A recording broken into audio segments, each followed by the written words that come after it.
তারপর? এই তো জানো রানু, আজকে না তোমাকে অনেক সুন্দর লাগছে। তোমাকে না আমি একদিন বলছি তুমি আমাকে রানু বলে ডাকবে না, আমার নাম রানী, রানী বলেই ডাকবে। না, আমি আদর করে রানুই বলবো। বললাম না না, রানু নামটা আমার পছন্দ না। আচ্ছা ঠিক আছে, আমি রানী বলবো। আচ্ছা যাই হোক, আমাদের রিলেশনে তো অনেক দিন হয়েছে, প্রায় 5 বছরের কাছাকাছি। আচ্ছা তোমাকে না একটা কথা বলার ছিল। বলো। মানে আমাদের তো রিলেশনে প্রায় 5 বছর হয়ে গেছে, চলো না আমরা বিয়ে করি। এখন বিয়ে? বিয়েটা তো এখন করা আমার পক্ষে সম্ভব না। মানে সম্ভব না? মানে কেন সম্ভব না? মানে হচ্ছে আমার একটা প্রবলেম আছে। তোমার প্রবলেম মানে কি প্রবলেম তোমার? আসলে তুমি যেটা ভাবছো সেটা না, আমার বিয়ে করতে কিছুদিন দেরি হবে। কিছুদিন দেরি হবে কেন? 5 বছর ধরে তোমার সাথে রিলেশন আমার, এত দিন ধরে ওয়েট করছি, আরো তোমার সময় লাগবে? আমি আর পারবো না, তুমি আমাকে আজই বিয়ে করবে। তুমি বোঝার চেষ্টা করো, আমি একটা ছোটোখাটো ঝামেলার মধ্যে আছি, ঝামেলাটা শেষ হোক তারপরে বিয়ে করব। আমি তোমার কোনো ঝামেলায় বুঝতে চাই না, আসলে তুমি আমাকে ভালোই বাসো না, এজন্যই তুমি আমাকে বিয়ে করতে চাও না, আমি বুঝতে পারছি। এটা তুমি কি বললা? আমি তোমাকে ভালোবাসি আর তোমাকে বিয়েও করতে চাই, কিন্তু আমার সমস্যার কারণে আমি তোমাকে বিয়ে করতে পারতেছি না। তোমার সমস্যা না সারা জীবনই থাকবে, তোমার সমস্যার জন্য তো আমি বসে থাকতে পারি না। বাসা থেকে আমাকে প্যারা দিচ্ছে বিয়ের জন্য, তাদেরকে আমি কি বলবো? বলবো যে আমার রিলেশন আছে, আমার বয়ফ্রেন্ড আমাকে বিয়ে করতে চাচ্ছে না, এটা বলবো? সেটা বলার দরকার নাই, তুমি বলো কিছুদিন দেরি হবে। কিছুদিন বলতে বলতে 6 মাস হয়ে গেছে, আর কতদিন? আর কতদিন তোমাকে সময় দিব? কিছু একটা করো, না হলে কিন্তু তোমার সাথে আমি আর রিলেশনটা রাখতে পারবো না। তুমি বোঝার চেষ্টা করো, আমার পক্ষে এখন বিয়ে করা সম্ভব না, আমি একটা ঝামেলার মধ্যে আছি। বিয়ে করা সম্ভব না মানে? হ্যাঁ সম্ভব হবেই বা কেন? তোমার দ্বারা তো আমাকে বিয়ে করা সম্ভব না, কারণ তুমি তো আমাকে ভালোবাসো না, আর যদি ভালোই বাসতা তাহলে ঠিকই আমাকে বিয়ে করতা। আর সবচেয়ে ভুল হচ্ছে কি জানো? তোমাকে ভালোবাসাটা, তোমাকে ভালোবেসে আমি সবচেয়ে বড় ভুল করছি। আসলে তোমার মতো ছেলের সাথে টাইম পাস করা যায়, ভালোবাসা যায় না। তুমি এসব কি বলছো? তার মানে তুমি আমাকে ভালোবাসো নেই, এতদিন আমার সাথে টাইম পাস করছো। শোনো, আমি তোমার কোনো কথার উত্তর দিতে পারবো না। রানী, রানী দাঁড়াও।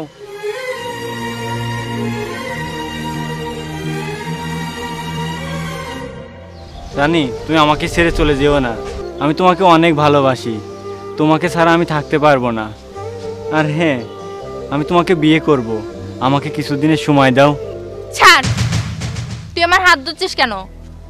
তোর কোনো যোগ্যতা আছে আমার হাত ধরার? এটা তুমি কি বলছো? আমাদের এতদিনের রিলেশন, আর তোমার হাতটা ধরার কি যোগ্যতা লাগে? তোমার কোন ইচ্ছা আমি পূরণ করি নাই? তুমি যখন যেটা চাইছো তখন সেটাই দিছি, আর তুমি আমার যোগ্যতার কথা বলছো? আমি তোমাকে ভালোবাসি। দেখ, তোর এত কথা শোনার আমার টাইম নেই, আমি আসি। রানী শোনো। আবার কি? কি? তুমি আমাকে ছেড়ে যাচ্ছ, যাও, আমি তোমাকে আটকাবো না, কিন্তু এমন একটা সময় আসবে তুমি আমার জন্য কান্না করবা, কিন্তু আমি তোমার হতে পারবো না। সেই সময়টা তোমার কখনোই আসবে না।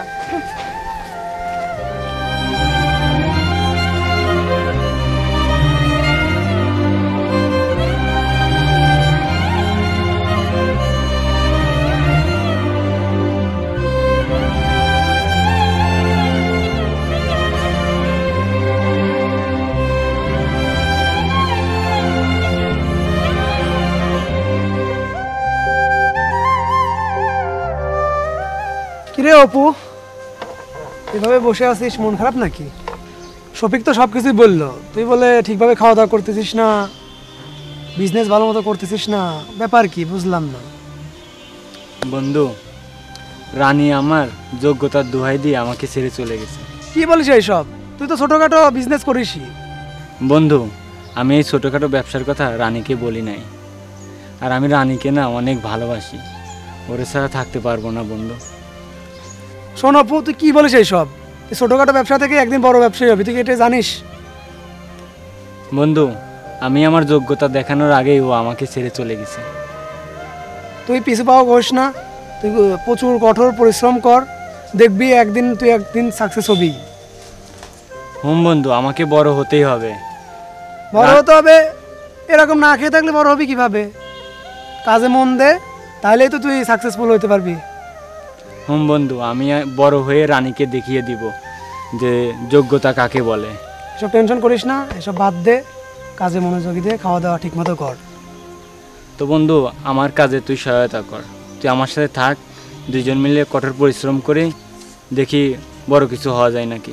আমি তো সারা জীবন তোর পাশেই ছিলাম, আমি সবসময় চাই তুই ভালো হ, ভালো কিছু কর, আমাকে সারা জীবন পাশেই পাবি। কি করতে হবে তুই শুধু বুঝিয়ে বল, আমাকে করে দেবো। চল বন্ধু, তাহলে আমার ছোটোখাটো ব্যবসা থেকেই শুরু করি। ওকে চল।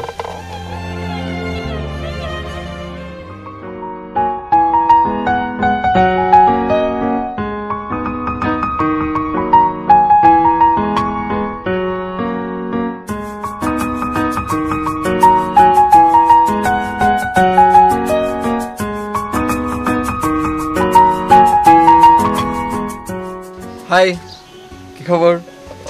ভালো, তোমার? এই তো মোটামুটি। মোটামুটি ঠিক আছে, কিন্তু এত লেট করে আসলা? অনেক রাস্তায় অনেক জ্যাম ছিল তো এর জন্য। রাস্তায় জ্যাম ছিল নাকি হ্যাঁ। ইচ্ছা করে লেট করে আসছো? আজব এত কথা বলার তো কিছুই নেই, একটু লেট কি হইতে পারে না? ও আচ্ছা ঠিক আছে, সমস্যা নেই।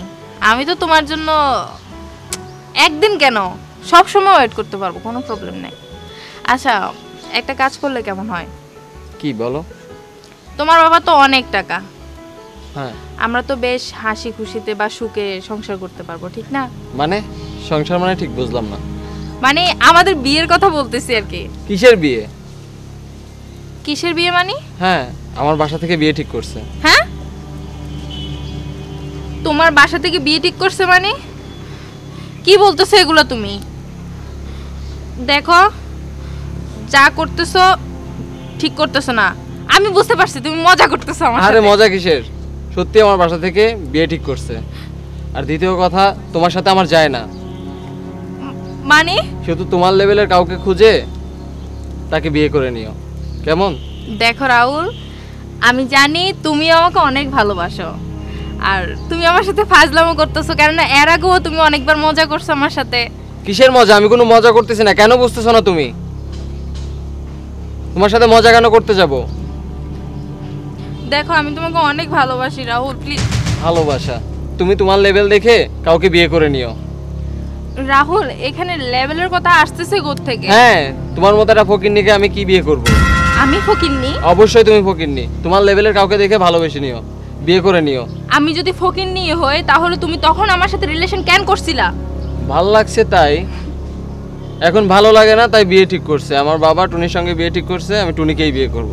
হ্যাঁ, ঠিকই বলছো তুমি, টুনিকেই তো বিয়ে করবা। আসলে আমারই ভুল, আমি তোমাকে অনেক ভালোবাসি Rahul, I really love you.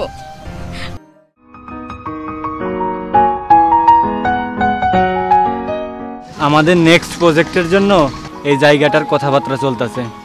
G sir, অনেক সুন্দর।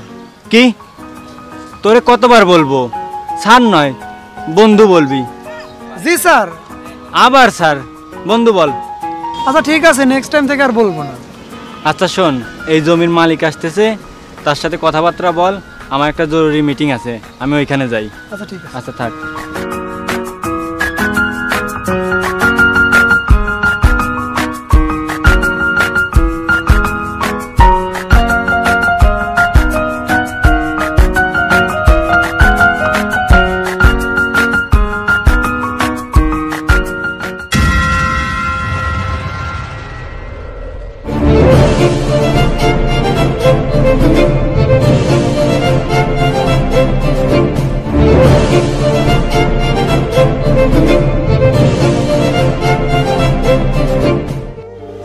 অপু, তুমি এতদিন পর দেখা, কেমন আছো তুমি? আমি ভালো আছি, ডানা কাটা পাখির মতো, উড়তে চাইলে উড়তে পারি না। তো তুমি কেমন আছো? না অপু, আমি ভালো নেই। তুমি ভালো থাকবে না কেন? ভালো থাকার জন্যই তো আমাকে ছেড়ে দিয়েছো। আমার যোগ্যতার দোহাই দিয়ে তুমি আমাকে ছেড়ে চলে গিয়েছিলে। অফু, তুমি আমাকে মাফ করে দাও, কারণ আমি বুঝতে পারিনি ভালোবাসতে গেলে যোগ্যতার প্রয়োজন হয় না, দুটো সুন্দর মনই যথেষ্ট। আর সেই সুন্দর মন আমার ছিল না। আমাকে তুমি মাফ করে দাও। আমি তোমাকে সব সময় বলতাম যে আমার একটু ঝামেলা আছে, আমি একটু ব্যস্ত থাকি, আর আমার ছোটোখাটো একটা ব্যবসা আছে। আমি চাইতাম যে এই ব্যবসাটাই একদিন অনেক বড় করে আমি পাংশা শহরে একজন বড় বিজনেসম্যান হব, তারপর তোমাকে বিয়ে করব। তুমি যোগ্যতার কথা বলে আমাকে ছেড়ে চলে গিয়েছিলে না? আরে এই যোগ্যতা দিয়ে আমি হাজারো মেয়ের সাথে রিলেশন করতে পারতাম, কিন্তু করিনি, কারণ আমি তোমাকে সত্যিকারের ভালোবাসতাম। আর আজ আমি বলছি তোমাকে, তোমার কোনো যোগ্যতা নেই আমার সাথে রিলেশন করা, তো তুমি তোমার পথ দেখো।